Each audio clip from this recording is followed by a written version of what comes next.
Santos Americanos. Seja bem-vindo a mais um pós-jogo do Santos Americanos. Eu sou César, do perfil Decas Web, e vamos falar da segunda derrota seguida do América pela Série B, dessa vez para a Ferroviária e dentro de casa. Você já sabe que sempre que o América jogar no sábado ou no domingo à tarde, nós vamos ter o nosso pós-jogo, um episódio mais curto, às vezes comigo e com o Marcão, às vezes só comigo ou só com o Marcão, mas sempre analisando o resultado da partida após o seu encerramento. Para enviar a sua mensagem para esse episódio, basta se inscrever no canal e, ao comentar, aproveite para deixar também o seu like. Se você ainda não é inscrito, basta clicar na opção inscrever-se, que fica abaixo da tela. Bom, essa semana do América nós tivemos muitas novidades, que começou com a notícia da demissão do William Batista, após a derrota para o Volta Redonda, uma derrota não esperada, né? Mais uma, né? E tivemos depois o anúncio da contratação do Enderson Moreira, isso já na quarta-feira. Na sexta tivemos aí a negociação do Adson para o futebol árabe, tivemos o anúncio da chegada dos atacantes Arthur e do Bruno Teixeira, o lançamento da camisa número 2 e a perda da invencibilidade dentro de casa depois de quase 600 dias dessa derrota para a Ferroviária de Araraquara. Nós vamos começar mostrando aqui o time que o Enderson Moreira colocou em campo, um time que, na verdade, é praticamente o time que o William Batista vinha escalando, né? Com algumas modificações de posicionamento. O América jogou com o Matheus Mendes, Mariano, Lucão, Júlio César e Marlon, Cauã Barros, Miquéias e Elizari, Estênio, do Bigode e Figueiredo. As mudanças assim, mais perceptíveis, vamos dizer assim, desse time do América, dessa escalação do Enderson Moreira, foi a inversão da zaga, né? Com o Júlio e o Lucão invertendo aí, quem cair pelo lado esquerdo, quem cair pelo lado direito. Nós tivemos também a mudança aí, que o William Batista até fazia, né? Do Estênio e do Figueiredo, né? O Estênio caindo mais pelo lado direito, né? E o Figueiredo mais pelo lado esquerdo. E no restante do time aí, talvez um pouco de diferença aí seria uma linha de 3 mais perceptível na saída de bola, né? Normalmente com Marlon, Lucão e Júlio César. O time do América, o Enderson Moreira, inclusive, comentou isso na coletiva dele, mostrou-se confuso, né? Já estava confuso desde o tempo do William Batista, né? A gente não via evolução no time, mas nessa partida, especialmente, o que a gente viu foi um time, jogadores sem saber se seguiam o que o William Batista pregava ou se já seguia o que o Enderson Moreira deve ter falado com eles nessa pequena semana aí, né? Primeiro que a gente também não pode, já de início, né, já fazendo esse comentário, esse time aí do Enderson, a gente não pode cobrar nada do Enderson, né? Porque ele pegou um time, um grupo, né, que está treinando com o William Batista desde janeiro, fevereiro, né? Já são vários meses de treinamento, e o América não conseguiu mostrar quase nada, né, de um futebol, de um esquema tático, de uma evolução tática. O América fez partidas muito ruins, né? E o William Batista, ao longo, né, principalmente agora na partida contra o Volta Redonda, ele tentou mudar um pouquinho o jeito do América jogar, um pouco mais reativo, né? Não tão propositivo, né? E já o Enderson Moreira já fez pequenas mudanças aí, mas que realmente não fizeram efeito. A gente pode destacar aí, né, as partidas muito, muito ruins do Mariano, mais uma vez, um lateral que não agride, um lateral que não avança, um lateral que se limita ao máximo aí a chegar até a quina da grande área, né, se muito, né, pode ser até alguém falar, não, mas esse é o novo posicionamento Mariano, né, com essa linha de 3, mas não é, né, o Mariano realmente, ele não vai além disso, um lateral limitado pela parte técnica, pela parte física, né? E o que a gente viu, inclusive, foi o time da Ferroviária jogando muito em cima do Mariano, né? Basta estudar um pouquinho, né, os jogos da América para qualquer técnico e perceber que o lado direito do América tem sido um ponto fraco. Não que o lado esquerdo aí com o Marlon esteja fazendo partidas maravilhosas, mas o Marlon ainda corre mais, né? O Marlon ainda se esforça mais para tentar cobrir. E a outra coisa que faz muita diferença, ao meu ver, é a participação dos meias ou dos jogadores de canto, né, de lado, Estênio e Figueiredo. Você vê que o Figueiredo faz muito mais a cobertura do Marlon do que o Stênio faz a cobertura do Mariano. Então, o Mariano, constantemente durante o jogo, teve 2 contra 1, e porque o Stênio não volta para ajudar. A gente sempre comenta que o Miqueias também é um jogador lento para poder fazer essa cobertura pelo lado esquerdo, né? Melhor, pelo lado direito, né? E aí o América ficou com uma avenida, né, pelo lado do Mariano. Nós tivemos aí também uma partida fraca do Elizari, talvez a pior partida do Elizari. Mais uma vez o Elizari jogando, ao meu ver, fora da posição correta dele. Ele não é para jogar do lado do Bigode, ali somente naquele primeiro combate, que é uma outra diferença que o Anderson colocou, né? Colocou uma saída, um combate na primeira linha já com 3 jogadores, mas que também não fez muito efeito. Então o Elizari fez uma partida muito fraca, foi até substituída de forma correta no segundo tempo, embora quando ele foi substituído tinha feito 2 boas jogadas, né?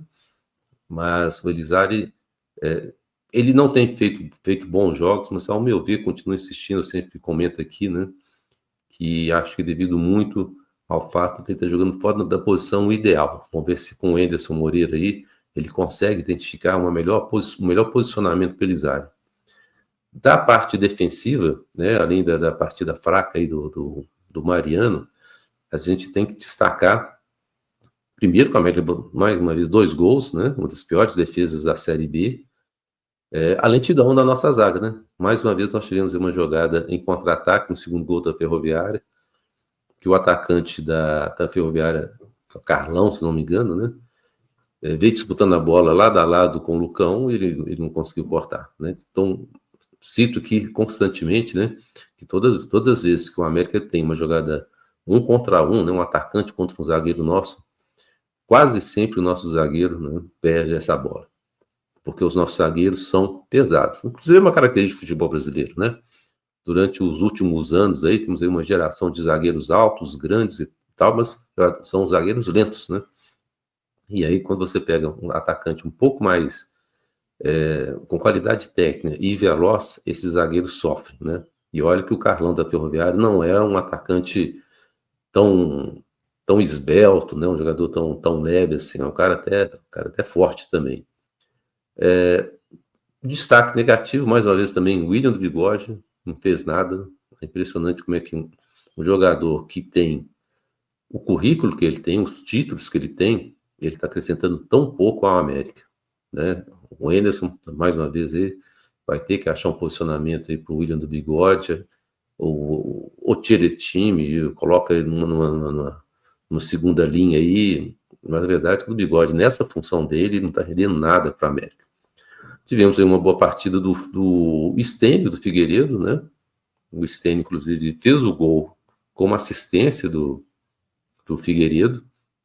O Stênio, que vinha muito mal nas últimas partidas aí, fez especialmente um bom primeiro tempo. No segundo tempo, cansou, machucou, levou cartão amarelo e tudo mais.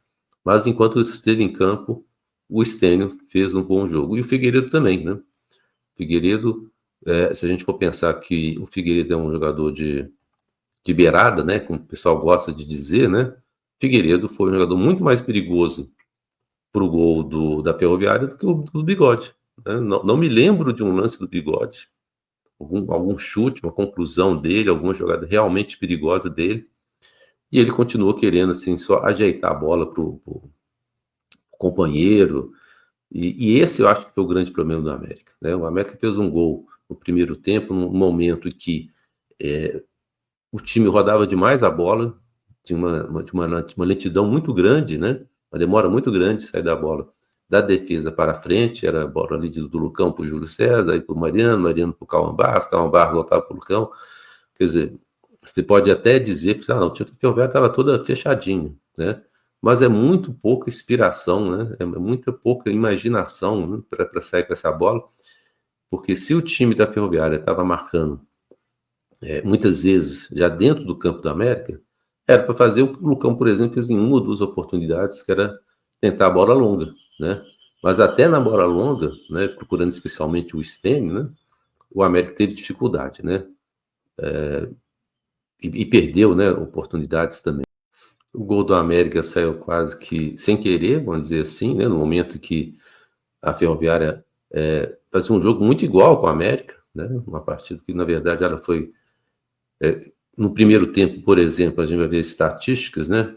A gente teve no primeiro tempo, inclusive, um domínio da Ferroviária em termos de posse de bola. Esse já é no final do jogo, né? No final do jogo, o América ficou com 51% de posse de bola contra 49% da Ferroviária, mas no primeiro tempo foi ao contrário, né? A Ferroviária teve mais posse de bola do que a América, incrivelmente, né?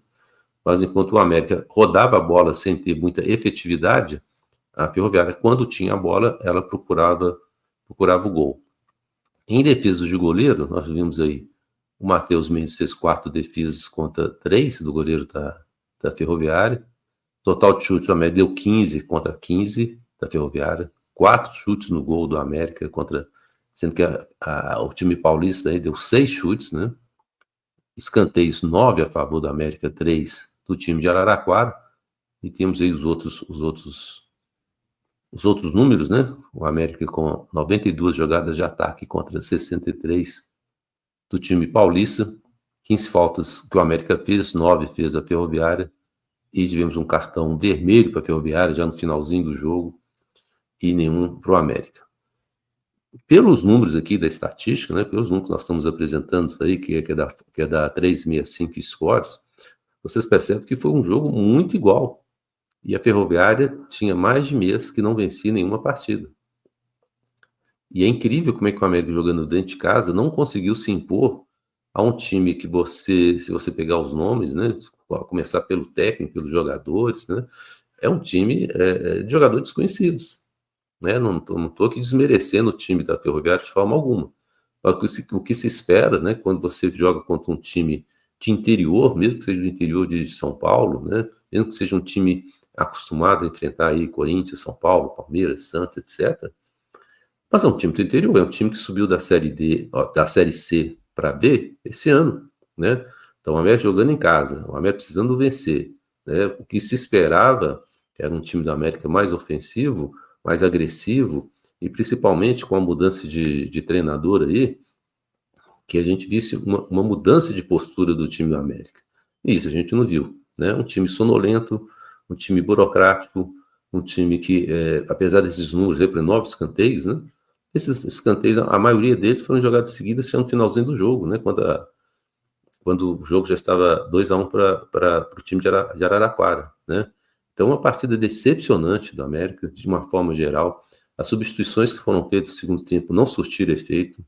Nós tivemos a entrada, por exemplo, do Arthur, né, que veio do esporte, né? O jogador nem foi apresentado oficialmente, né? Aquela famosa entrevista, né, que de apresentação do jogador, ele nem foi apresentado, entrou em campo. Acho que muita gente nem sabia quem que era esse Arthur. Muita gente deve ter pensado que era mais um jogador da equipe de base, né, que estava entrando em campo. E o Arthur, coitado, não fez nada. E é um jogador que depois a gente vai comentar nos próximos episódios, aí não dá pra gente esperar muita coisa também não. Tomara que eu esteja errado, né? O Arthur, ele foi artilheiro no time do Corinthians, né? Nas categorias inferiores, sub-20, etc. Foi contratado pelo Bragantino, não deu certo. Foi para o Sport, não deu certo. E agora está vindo para uma tentativa para o América. Eu acho, né, que é uma aposta errada do América. Nós estamos aí faltando poucos meses, né? O campeonato deve terminar em dezembro, né? Nós temos aí 5 meses, 5, 6 meses para o América tentar subir, conseguir o acesso e fazer alguma coisa diferente nesse campeonato brasileiro da Série B. E o América continua apostando no jogador, né? O Arthur é uma aposta e o Breno também, né? O Teixeira aí também que chegou, também é uma aposta, né? Na entrevista coletiva eu senti, inclusive, assim, um certo constrangimento do Anderson Moreira, né? Quando perguntado pelos reforços. Claramente, ele não conhece os jogadores, como acho que ninguém conhece, né? E também, da mesma forma, nem podia ser diferente. Esses jogadores já tinham sido anunciados pelo Itatiaia na semana passada, antes da partida contra o Volta Redonda, já tinha sido anunciada a vinda desses 2 jogadores. Possivelmente, ou claramente, é uma indicação do William Batista, né, que assistiu muitos jogos da Copinha, né? O William Batista é o treinador que veio da base, né? Então ele conhece essa meninada toda. O Fred Cascara também é um diretor de futebol que trabalhou durante muito tempo na base. Então, são mais 2 apostas que o América está fazendo, como está fazendo aposta nesse time todo da América, né? O América trouxe vários jogadores aí que são verdadeiras apostas, né?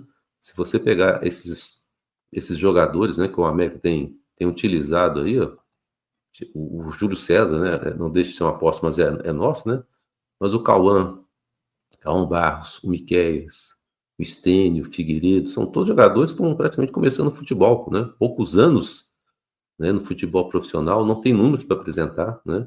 O Stênio, por exemplo, desse jogo contra o Ferroviária, fez o primeiro gol dele no América. O Stênio está aí tem quanto tempo, né?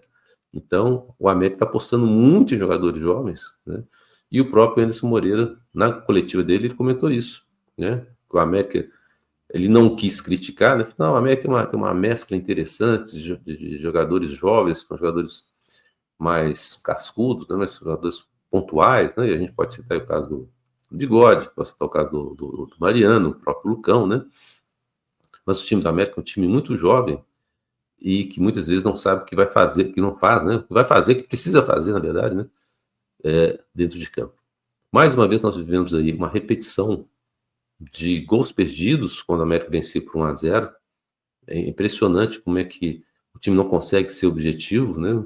Na frente do gol, eu lembro de uma jogada do Stênio aí, ele poderia chutar, tinha ângulo para isso, tinha possibilidade de fazer o gol, ele preferiu tentar jogar para o William do Bigode no meio, ele errou o passe, o William do Bigode também não correu o suficiente, o América perdeu ali a chance de fazer 2-0, que praticamente acabava com o jogo, né? O América segurou o resultado. Dificilmente a Ferroviária, mesmo fazendo um jogo muito igual com a América, dificilmente a Ferroviária ia conseguir fazer 2 gols ou 3 gols para fazer virada, como a Ferroviária virou o jogo. De uma forma geral, uma partida fraca do América em todos os sentidos, o segundo tempo muito ruim, as substituições não fizeram efeito, o Joseph que entrou não fez efeito, Iago Souza, o Paulinho, né? Não surtiu efeito essas substituições. O América acabou fazendo 4, poderia ter feito mais uma, né? Acho que pelo que o futebol, que algumas peças não jogaram, acho que o Gustavinho podia ter entrado, mas faltou banco, né? O time do América não tem banco. Só para ver aqui quem estava no banco, né? Ainda tinha o Samuel, o Felipe Amaral, o Rafa Barcelos, o Pedro Barcelos, o Cauã Diniz, o Gustavinho, o Iago Santos, o Júlio e o Arthur, né? O Arthur Souza, né? Entrou no segundo tempo, né? Partida fraca do América, a gente espera aí que Miguelito volte logo, que Ricardo Silva não, né? Que o Fabinho volte logo, né? Porque o América precisa ter opção ofensiva, né? A Breno Teixeira e o Arthur Souza, né? Que estreou no sábado, vão precisar jogar muita bola, né? Para ajudar esse time do América, que está muito fraco, e o Anderson Moreira vai ter muito trabalho para ajustar esse time. Na sexta-feira que vem, tem a partida lá em Goiânia, no campo do Vila Nova, estádio Oba. Um jogo que vai ser muito difícil o América vencer, porque o time está desorganizado taticamente, o time não tem jogada, o time não consegue concluir, o time não consegue fazer gol fora de casa, o time não consegue ganhar, evidentemente, fora de casa. Então, o América tem muito o que consertar.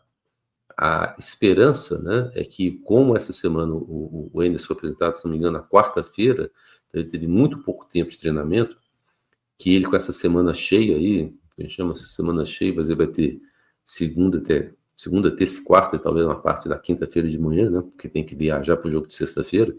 A gente espera que o Anderson consiga tirar alguma coisa desse time aí, mas que principalmente consiga se organizar taticamente, né, e que faça que o América não perca tantos gols como perdeu no jogo contra a Ferroviária, mas também que não cometa tantas falhas defensivas, né? O Lucão, depois do jogo, aí deu uma entrevista para a televisão, reconhecendo isso, né? Deu uma entrevista para o rádio também, né? Reconhecendo que o América tem falhas defensivas, e isso é claro a partir do momento da quantidade de gols que o América leva. Mas isso também é fruto da quantidade de gols que o América não marca, né? Um time que não faz gols, ele fica o tempo todo sujeito, né, a um gol que sofre, né, a perder uma partida, né? Então a América desperdiça muitas chances de gol e depois fica rebolando, né? Porque na verdade o América em certos momentos da partida ficou rebolando, com toque de letra, de calcanhar, querendo inventar, querendo dar o passe para o companheiro, esquecendo que o América precisa abrir uma vantagem E o América tinha obrigação de vencer a Ferroviária, como tinha obrigação de vencer o Volta Redonda. As partidas aí de times aí que subiram aí da Série C para a B, o América não conseguiu perder para os dois adversários, né? Já tinha pedido para o Remo também, né? Ou seja, o América faz uma campanha muito abaixo, e correções precisam ser feitas, e é difícil ver esperança nessas correções. A chegada do Anderson já dá um pouco mais de esperança, mas se a gente lembrar em 2016, né, o Alencar gosta muito de falar do time de 2016, né, que o América estava na Série A, e o time do América horroroso, né, e aí o Alencar trouxe Loboa, trouxe Nixon, trouxe outros caras aí, o técnico era Anderson Moreira, ele não conseguiu fazer milagre, né? O que ele fez foi, ao final do ano, dispensar praticamente o grupo, né, que tinha sido contratado todos, e começar um trabalho do zero, né? E a gente espera aí que o Anderson faça isso já com a América na Série A. Mas tá muito difícil, Mas, apesar dessas dificuldades, a gente fez essa semana a enquete, né, a enquete da semana dos Santos Americanos, né, se com a contratação do Anderson Moreira, você acha que o América vai brigar pelo quê na Série B? E ganhou pelo acesso, 46%. Em segundo, ficou pelo título, 24%. Para não cair, 16%. E não vai brigar por nada, 14%. Essa é a opinião aí dos nossos fiéis seguidores. Vamos torcer aí para que a maioria aí que votou pelo acesso, né, tenha razão ao final da Série B. Bom, era o que nós tínhamos para hoje. Se você gosta de nos assistir, não deixe de dar um like, se inscrever no nosso canal no YouTube, mesmo que esteja nos ouvindo por uns aplicativos de áudio em que o podcast está disponível. Isso vai ajudar que o nosso programa alcance um número ainda maior de torcedores americanos. E se você quiser colaborar com a manutenção do canal, nosso Pix é podcastsantosamericanos@gmail.com, da Caixa Econômica Federal. Você também pode nos ajudar apontando a câmera do seu celular para o QR Code que aparece na sua tela durante o programa.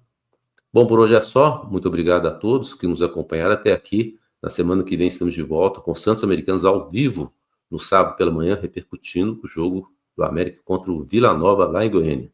Abraços a todos e até o próximo episódio. Santos América.